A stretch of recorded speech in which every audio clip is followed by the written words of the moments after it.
welcome you into the Ken Sparks Show as Carson-Newman comes out victorious on the road in a non-conference contest 31-10 over the UNC Pembroke Braves. I'm Adam Cavalier, the voice of the Eagles, alongside Carson-Newman head football coach Ken Sparks.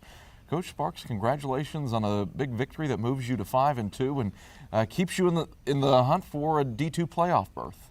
Well, it was a good victory, and you don't need to thank me. I didn't play any. You need to thank those guys that played, but they did a good job. They really did, and you know, that's a hard trip, hard place to play. A lot of distractions, and the way our kids responded was beautiful, and I couldn't have been any more prouder than the way you know we're getting closer to playing at a higher level, and that was our theme this past week, and playing Carson-Newman football that you know, I even heard us hit some people this week, and that was good, and but it was a great win for us, and we certainly are thankful that the Lord has blessed us with a group of kids that wants to respond like that. How have you seen kids buy in, not just on the field but off? Well, they've been faithful through some pretty tough situations that we've had. You know, just like Saturday, for instance, we played without projected 4 or 5 starters. Number 2 leading tackler, number 4 leading tackler. You know, if you just look at statistics, much less what they've meant to the team in a lot of other ways. And of course, I'm talking about Jacob Coleman and Jamar Neal. And so we've been very fortunate to, you know, to have people that step up and fill in the gaps, and that's what a good team does, you know. And so we fall off talent-wise, like you always do, you know. When you only have 25 scholarships, you fall off tremendously, but talent-wise. But we haven't fallen off any heart, and our hearts keep getting better, and that's exciting to me, because that's not just on the football field with the physical part. That's the inside part, that the way you think that affects your actions for the rest of your life. You know what I'm saying? And so that's the good part. Coach Sparks, you come out victorious over the UNCP Braves, and we take a look at the first half highlights. That comes up after this when we return on the Ken Sparks Show.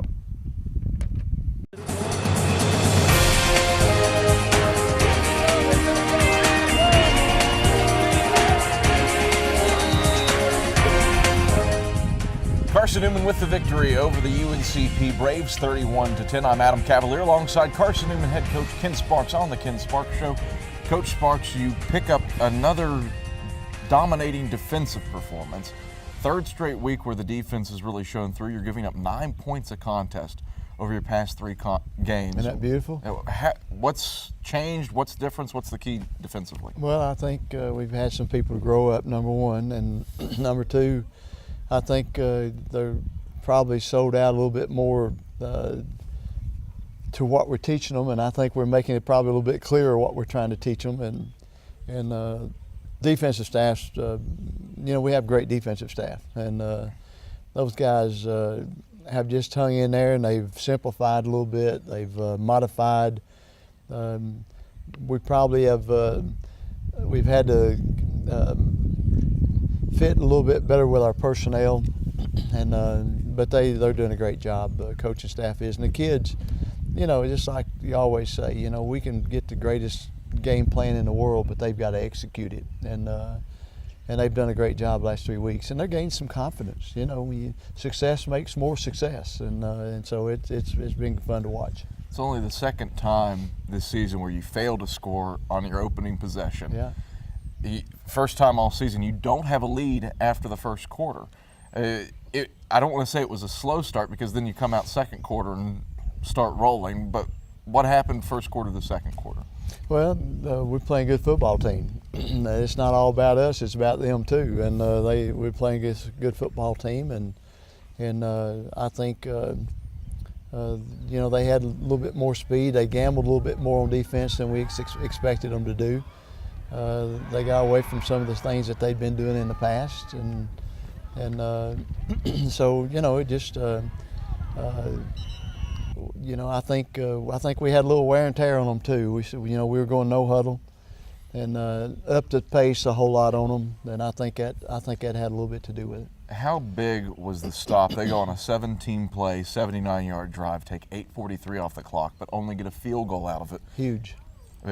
The goal line stand, and then you transition that into 31 unanswered. Yeah, huge. And I think that was a great stimulus for us to realize that we gotta raise the level another notch, because going into the ball game, we talked about it. Me and Coach Clancy and Coach Turner talked about the fact that we needed a pretty good start. And then here they have got a 3-0 lead and held the ball 8 minutes on us, and we couldn't get a third down stop. It's back to that deal again, but when we got the ball back, things started happening, and Kurt Duncan was a big factor again, kicking the ball in the end zone, and so just a lot of good things happened after that first drive. Carson-Newman with a 21-3 lead at the break, and we take a look at those first half highlights. Snap back, waist tight for Charles. Charles running right, looking right, throwing complete at the 5 to T.J. Johnson for a gain of 1. In the middle of the field, the snap down, Haskins' kick is on the way, and it is good. Haywood takes the snap, rolls right, fakes the throw right, now lobs to Jason Brown. In his breadbasket at the 15, Brown streaks down the near sideline. Touchdown, Carson-Newman. Charles, back to pass, pressure comes, throws out of the backfield, a screen for Powell, but Powell buried up at the 30 by Isaac Kinley, who covered the screen with aplomb. Haywood runs right, pitches right to Tyron Douglas. Douglas along the near sideline, now cuts it to the far side of the field. Douglas all the way, touchdown, Carson-Newman. Tyron Douglas beat Dominique Bridges to the goal line, and the Eagles take a 13-3 lead with 7:05 left in the second quarter. Charles in the gun, hands off to Powell, left, and Powell stopped in the backfield. Lavelle Larry shoots in for the stop for Carson-Newman, and a big play by a reserve linebacker for the Eagles brings up 4th down and 1. Haywood takes the snap, hands off right side. Douglas steps free of a tackle at the 3 and scoots in. Touchdown, Carson-Newman. The Eagles go for it on 4th and 2. They get not only the first down, they get the touchdown, and Carson-Newman leads it 20-3 with 40 seconds left in the half.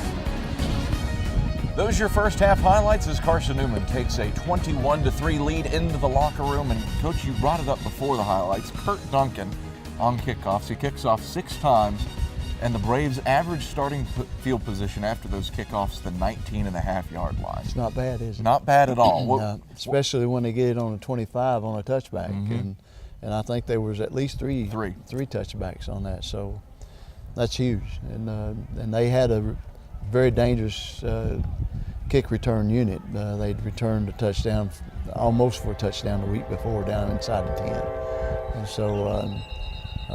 Our kicking game all over was much better than the week before. Or 2 weeks before. I think we did a great job of also the punt returner was averaging 16 yards a return, and I think he only caught 1. Of course, we didn't punt much, thank you Lord, but it was good overall performance all the way around.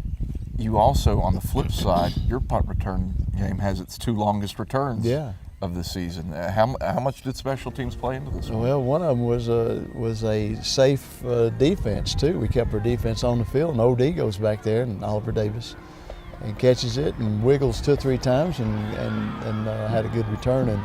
And Jason on the first return, if he don't trip, he was top heavy, and he bounced off of a guy, and if he hadn't tripped, he would have. We might have got that one all the way. And we challenged them before the ball game that it's time for us to do something with kickoff and punt return.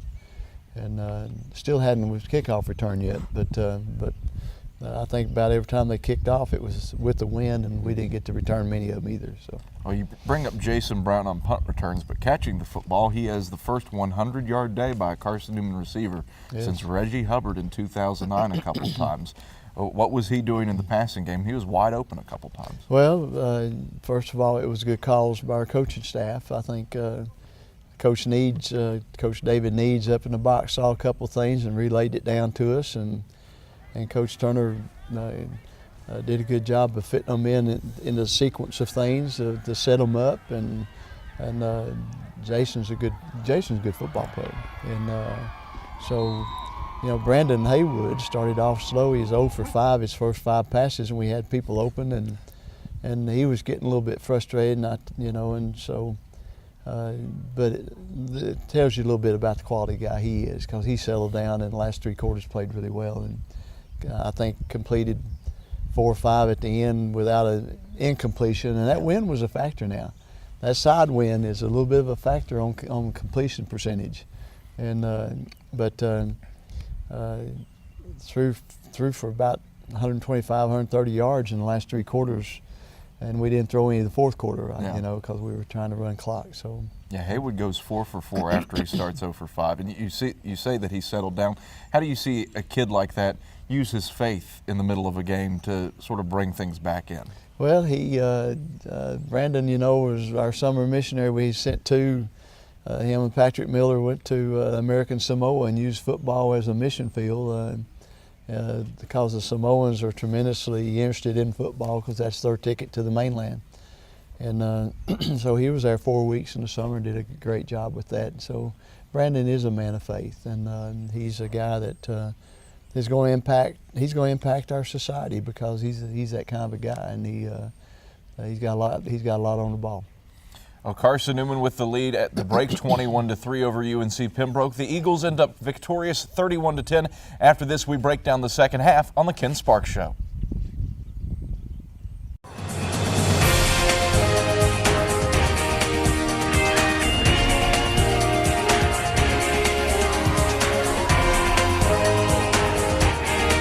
Back on the Ken Sparks Show, where Carson-Newman turns a 21-3 halftime lead over UNC Pembroke into a 31-10 non-conference victory over the Braves. I'm Adam Cavalier, alongside Carson-Newman head football coach Ken Sparks. Coach, second half starts UNCP, goes 3 and out on its first drive, but starts to drive on its second time down the field, and then Oliver Davis comes up big time with an interception.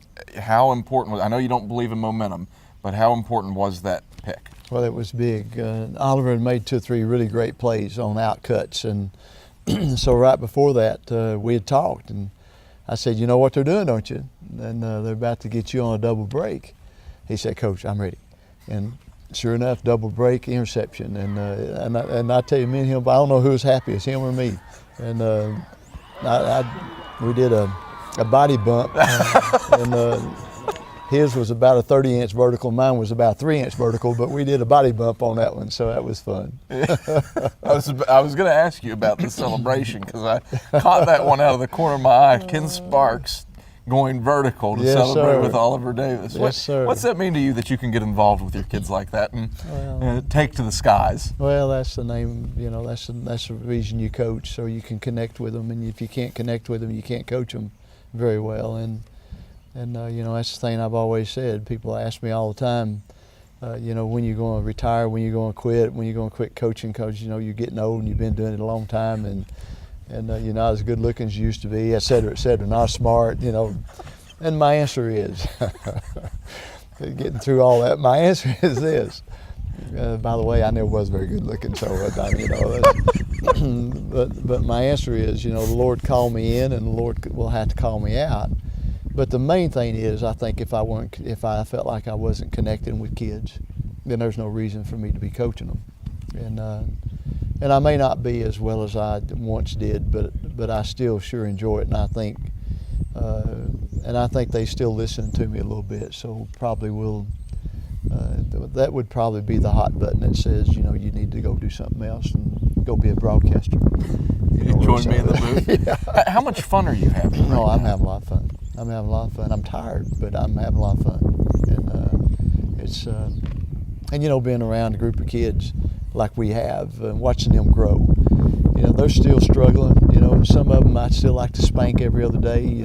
But they're making progress, and be around a coaching staff like I have. They've made it so much. They've really made sure that they've they've helped Coach Sparks this year, and it's been a great personal blessing those coaches have. What's that support mean? Oh, it's everything. You know, first of all, you can't do it by yourself, and when you're a little bit of a wounded person like I am, to see how they fill in the blanks, it's been great. Carson-Newman with the victory over UNC Pembroke, 31-10, and here are the second half highlights. Back veer. Haywood takes the snap, throwing far side, complete to Jason Brown in Pembroke territory at the 40. Brown turns on the Jets and whips his way along the far sideline. Touchdown! Carson-Newman beat Quentin Pate all the way to the pylon, and Carson-Newman strikes from 60 yards out.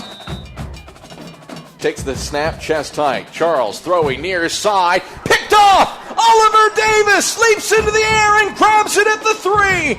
Davis skied right in front of Jason Perry and came down with the INT. Running left, pitching left for Baker. Baker turns the corner at the 20. Baker along the far sideline up to the 25 and 30. Baker shoved out of bounds all the way up at the 32-yard line. A 25-yarder from the far hash. Duncan puts it on the way and splits the upright. So, 37 seconds left in the third quarter, and Carson-Newman has a 31-3, 4-touchdown lead over UNCP. Snap low. Charles batting it around. The rush coming. Charles falls back on it, back at the 20-yard line. And that is how the third quarter comes to a close, with Will Alderman more or less sacking Luke Charles. Carson-Newman picks up the victory over UNC Pembroke, 31-10. We're back on the Ken Sparks Show with the Eagle Spotlight, and we shot it on Andy Hibbett. That's after this.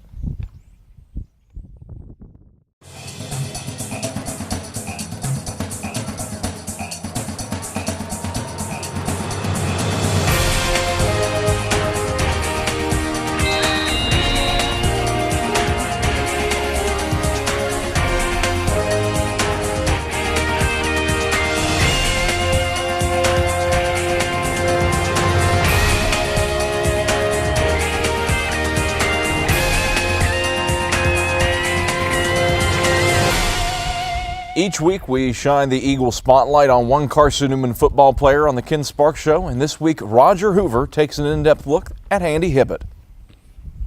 Sophomore running back Andy Hibbett has quickly made a difference for the Carson-Newman running game. Hibbett is third on the team in rushing touchdowns with 4 this season, in what he believes has been a strong year. Honestly, I think the offense is doing pretty good. Defense is playing really good the last couple of weeks.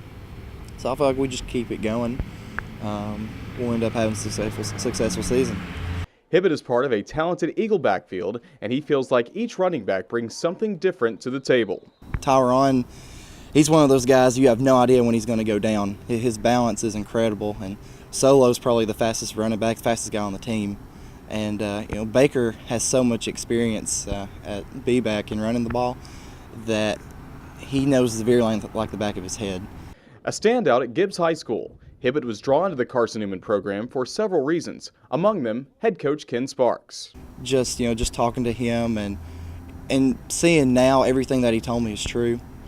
So it's really humbling and honored, just for the fact I was able to talk to him when I came up for recruiting trip and everything. So, and everything that he said came true. So, that just makes me feel good inside. Hibbett also enjoys playing for his running back coaches, Mac Lambert and Darrell Sims. Coach Sims is new. He brought a lot of intensity when he first came in. I've learned a lot because he came in and he made us learn like the signals and just everything like that I had never learned before. And Coach Mac's just Coach Mac. You gotta love Coach Mac. You gotta love Coach Mac. While Hibbett enjoys the experience of being a college athlete, he also enjoys the Christian fellowship he shares with everyone in the Carson-Newman family. But you really don't see that anywhere, and when you come to Carson-Newman, you do see it, and that's what I really like about it. That's really what sold me, is when Coach Sparks talked about that, and then when I got here, everything he said was true. Hibbett believes this Eagle team has the chance to do something special in 2012, and he plans to keep working hard to ensure Carson-Newman gets back to postseason success. whenever I get the chance to play to my full ability, play 100% every play, and special teams included, since I'm on kickoff and punt. Just give it my all, because I know that with Brandon and Tyron and Solo, I mean, if we give it our all every game and just keep doing what we're doing, I think we're going to be fine. For the Ken Sparks Show, I'm Roger Hoover. Well, thank you very much, Roger. And Coach, another kid, Andy Hibbett, just a fun guy to be around. He's special. He really is. And for a sophomore to be elected as one of our leaders, and he made that trip up to Virginia Beach to the SEALs as one of our 15 elected leaders. And it's only not been many occasions where a freshman going into his sophomore year was elected at player committee. And Andy is a special kid, and the reason, he gets elected because he's real. Number one, he's not talking out both sides of his mouth. He lives what he says. And then the second thing is that he's a great people person. He cares about people. He really does. And I've seen him try to encourage people in ways that most of us get too busy. We're so eat up with ourselves or caught up with our own time schedules, et cetera, that we don't have time like I see Andy do. So I have a lot of regard for Andy Hibbett. He tweeted out after he returned on Sunday morning that his ankle hurt, his foot hurt, his hip hurt, but he was able to walk to church, and that meant he was blessed. What's that mean to you? Well, this means that he's the real deal. He didn't go to Bedside Baptist this morning. He went, or whenever, or Sheets and Pillow Methodist or whatever. He went to, he got up and went to church because Christ didn't lay down for us. He laid down his life for us, but he didn't stay in bed. He got out and did the things that makes it possible for us to do what we do. So thank you, Lord. You turn your attention to a Brevard Tornado Club that is 2 weeks removed from the second highest rushing performance in Division II this season, 559 yards 2 weeks ago. What challenges do Tornadoes pose? Well, they're improving, very much so. I think they've won, I don't guess they won 2 in a row, but they sure made it tight. Yeah. And so they're an improving football team with a lot of, Paul Hamilton does a great coaching job. Fact is, I think he does one of the best coaching jobs in America. And so we'll have to have our act together. Coach, always a pleasure. Thank you. I appreciate it. Carson-Newman head football coach Ken Sparks. I'm Adam Cavalier. This has been the Ken Sparks Show. Thank you so much for watching.